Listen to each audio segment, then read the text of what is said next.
जय हिंद बच्चों। आज हम लोग देखेंगे यूपी बोर्ड क्लास 10th का जो हम लोग का 2024 में पेपर हुआ था, साइंस का है। तो हम लोग साइंस को देखते हैं पेपर, और पेपर के साथ में मैं अपना नोट्स से दिखाता हूँ कि नोट्स में जो कॉपी होती है वो कॉपी को कैसे लिखना होता है। सबसे बड़ा मायने जो रखता है वो आपको लेखन शैली होती है। अब यदि आप लेखन शैली को अच्छे बनाए रहेंगे तो आपको नंबर अच्छे से अच्छे मिलेगा। ठीक है, तो देखिए हम लोग कैसे हमको लिखना है पेपर में। ठीक है, और पेपर को आप सबसे पहले पढ़ना है, और उसके बाद जब आपका एग्ज़ाम हॉल होगा, जब एग्ज़ाम में आप बैठेंगे तो आप कॉपी को कैसे लिखें। ठीक है, तो बच्चों आपको देख रहा होगा कि ये साइंस का पेपर है। मैं आगे भी खोलकर यहाँ पर लिखा हुआ है कि 2024 का है। ठीक है, उसके बाद देखिए इसमें 20 नंबर जो होते हैं बच्चों वो बहुविकल्पी क्वेश्चन पूछे जाते हैं। वो आप देख सकते हैं, ये पूरा बहुविकल्पी क्वेश्चन दिए गए हैं। ठीक है, इधर साइड आप लोग का तो आसान पेपर हो गया यार। अब 20 नंबर आपको बहुविकल्पी मिल रहा है। ठीक है, सिर्फ एक नंबर टिक करना है। उसके बाद आपको 30 नंबर तो स्कूल से ही प्रोवाइड किया जाएगा, वाइबा के थ्रू है। उसके बाद 50 नंबर आपकी लेखन शैली होनी चाहिए बच्चों। ठीक है, और लेखन शैली में क्या होता है कि हमको सबसे पहले समझना होता है कि कौन कौन से कितने नंबर पूछे जाते हैं बच्चों। ठीक है, तो हम लोग यहाँ देखो पहला भाग आप फ्रेमिंग के नियम, बाएं हाथ के नियम। ठीक है, ये सभी चीज़ें आप दिख रहा होगा, ये सभी चीज़ें हम लोग कराएंगे। अभी हम आपको नोट से दिखाते हैं बहुत अच्छे तरीके से। ठीक है, तो यहाँ आप देखिए ये इंग्लिश में दिए गए हैं और हिंदी में दोनों दिए गए हैं। तो सबसे पहले इसमें देखिए एथेनॉल के 2 रासायनिक गुणों के नाम 2 नंबर आएगा। एस्टिक अम्ल के 2 रासायनिक गुणों के नाम 2 नंबर, 4 नंबर हो गया बच्चों। फिर आप क्वेश्चन नंबर 6 में आएंगे तो यहाँ पर ये 4 नंबर का है, 4 4 8 हो जाता है बच्चों। तो जो हालांकि मैं कहा, अब देखो इसमें 6 नंबर का है, 2 नंबर का पीएच मान, ऑक्सीकरण और दहन। मैंने सभी टॉपिक करवा रखा है। ठीक है, अलग अलग कि पीएच किसे कहते हैं, सिर्फ 1-2 मिनट की वीडियोस हैं, आप उसे देखकर अच्छे से कंप्लीट करिए अपना। ऑक्सीकरण किसे कहा जाता है, दहन अपक्रिया किसे कहते हैं, मैं सभी यूट्यूब पर करा रखा हूँ। ब्लीचिंग पाउडर का जल शोधन से उपयोग क्या होता है, प्लास्टर ऑफ पेरिस से जिस्म प्राप्त करने की रासायनिक समीकरण लिखिए। ठीक है, 2 2 4 2 6 6 6 6 12 हो गया। मैंने इधर जोड़ा था बच्चों 8 8 6 14 नंबर हो गए। तो कुल मिलाकर मैं आपको बता रहा हूँ कि मैक्सिमम 18 नंबर तक इसमें से पूछे जाएंगे, 18 तिरिक 54। ठीक है बच्चों, तो आप यहाँ तक समझ ले। अब मैं आपको दिखाता हूँ अपना नोट्स, जो कॉपी कैसे लिखी जानी चाहिए। ठीक है बच्चों, तो ये देखिए सबसे पहले ये है केमिस्ट्री का नोट्स। ठीक है, केमिस्ट्री में हम लोग शॉर्टली तरीके से देखेंगे बच्चों कि इसमें देखिए मैग्नीशियम रिबन चैप्टर 1 से है।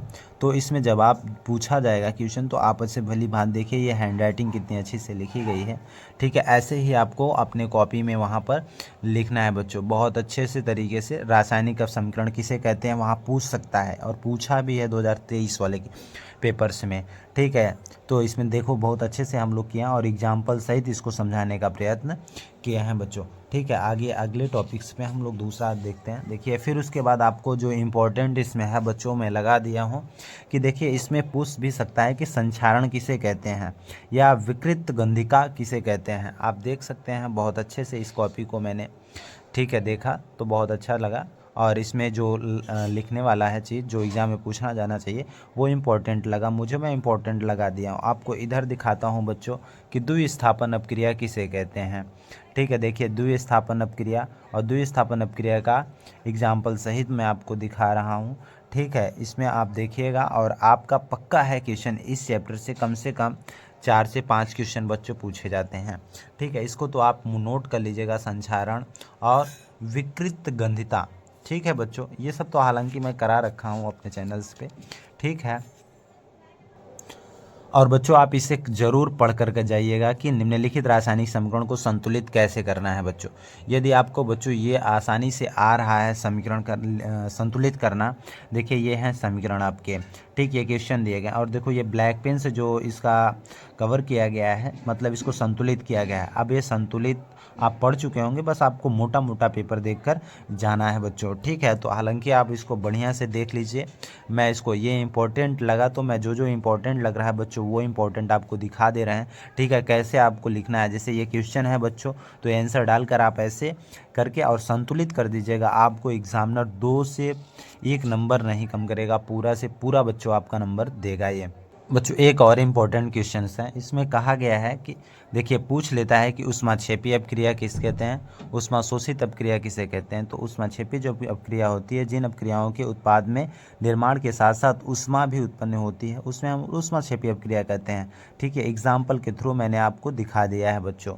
ठीक है, फिर उसके बाद ऊष्माशोषी अपक्रिया के बारे में भी यहाँ लिखा है, कैल्शियम कार्बोनेट। यहाँ तक देखिए आप बहुत अच्छे से इसको भी हम लोग कर दिए हैं। ठीक है बच्चों, आप देखिएगा और आराम से इसको बहुत अच्छे से एक बार दो बार आप देख लेंगे तो आपको एग्ज़ाम में बहुत ज़्यादा संतुलित हो जाएगा बच्चों। और जो इम्पोर्टेंट इसमें लग रहा है मुझे बच्चों, संयोजन और वियोजन बहुत पूछा जाता है बच्चों, याद रखना।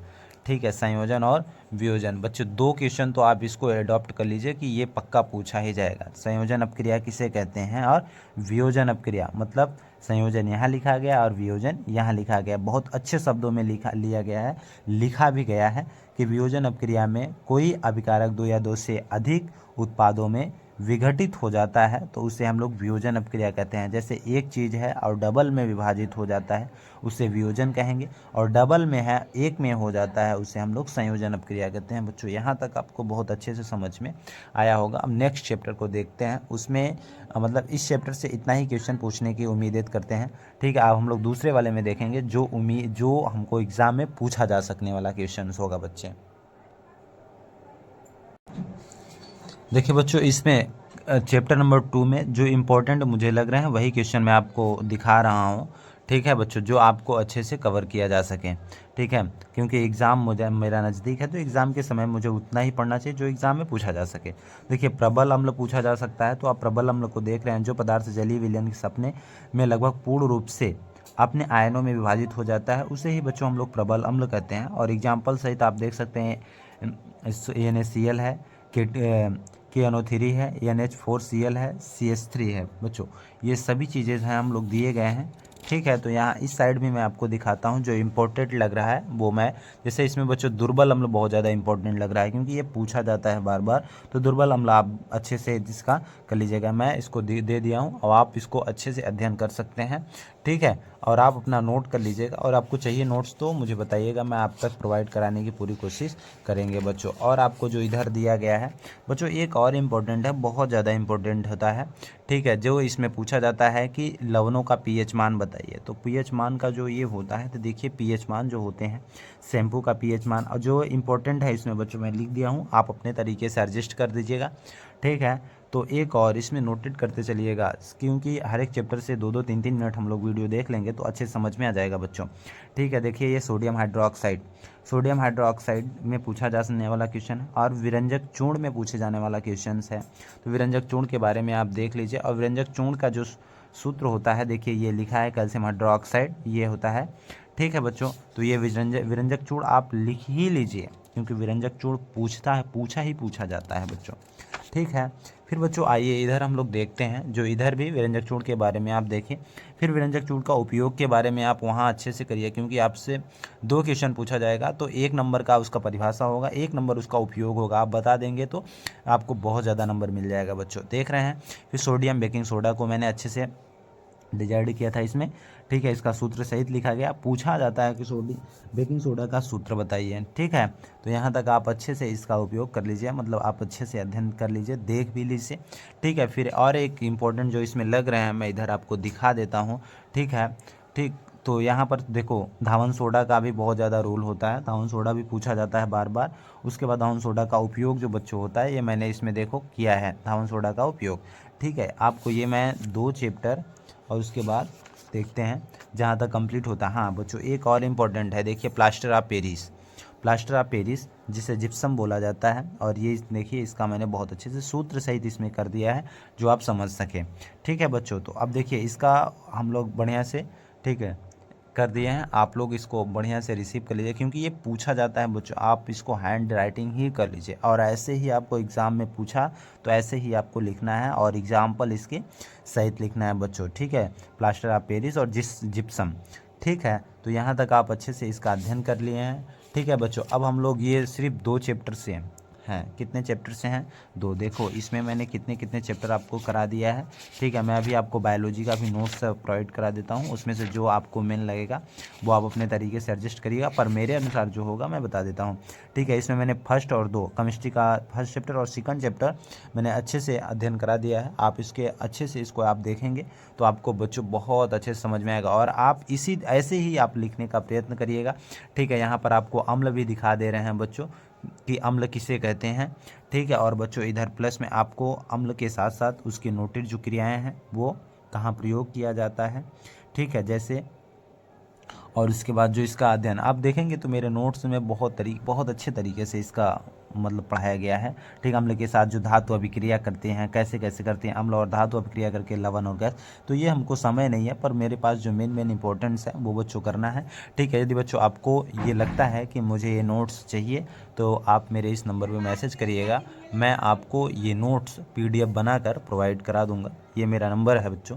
ठीक है, व्हाट्सअप नंबर है 9935974891। ये है मेरा नंबर, और आप इस पे व्हाट्सअप करेंगे बच्चों तो मैं आपको, ठीक है, मैं ये अच्छे से PDF बनाकर प्रोवाइड करा दूंगा हर एक चैप्टर्स का। ठीक है, आप जो अध्ययन कर सकें अच्छे से कम समय में। ठीक है बच्चों, अब मिलते हैं, अब की बार तीसरा चैप्टर और चौथा चैप्टर होगा बच्चों, मिलेंगे। ठीक है बच्चों, बाय। तब तक चैनल को लाइक और सब्सक्राइब ज़रूर करिएगा। थैंक्स।